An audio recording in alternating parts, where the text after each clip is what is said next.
ఈరోజు ఉదయం అనకాపల్లి జిల్లా కోటవరట్ల మండలంలో కైలాసపట్నంలో ఒక అనాథ శరణాలయంలో నలుగురు చిన్నారులు ఫుడ్ పాయిజన్ అయ్యి మరణించినటువంటి ఒక ఘటన తీవ్ర దిగ్భ్రాంతికి గురి చేస్తూ, అలాగే చాలామంది పిల్లలు, దాదాపు 15-20 మంది పిల్లలు అస్వస్థతకు లోనై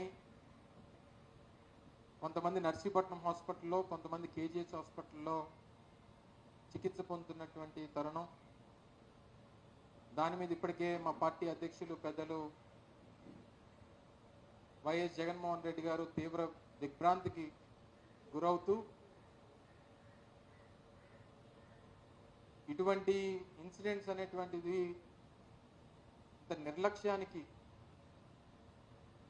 గురి కాకుండా ప్రభుత్వం చర్యలు తీసుకోవాలని, మున్ముందు ఇటువంటి సంఘటనలు జరగకుండా చూసుకునేటువంటి దానికి జాగ్రత్తలు తీసుకోవాలని,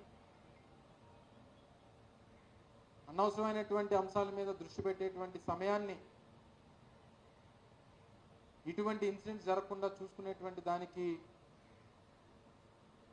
ప్రభుత్వం చర్యలు తీసుకోవాలని చెప్పి ఇప్పటికే మా పార్టీ అధ్యక్షులు జగన్మోహన్ రెడ్డి గారు ఒక ప్రకటన కూడా విడుదల చేసినటువంటి సందర్భాన్ని చూశారు. మరి వారి చిన్నారులు, చనిపోయినటువంటి చిన్నారులు చాలామంది గిరిజన ప్రాంతాలకు చెందినటువంటి చిన్నారులు. మరి వారందరికీ కూడా వారి కుటుంబాలని ప్రభుత్వం ఆదుకోవాలని, ఇటువంటి ఘటనలు జరగకుండా చూసుకునేటువంటి బాధ్యత ప్రభుత్వం తీసుకోవాలని చెప్పి కూడా ఈ సందర్భంగా మీ ద్వారా ప్రభుత్వానికి తెలియజేసుకుంటాం.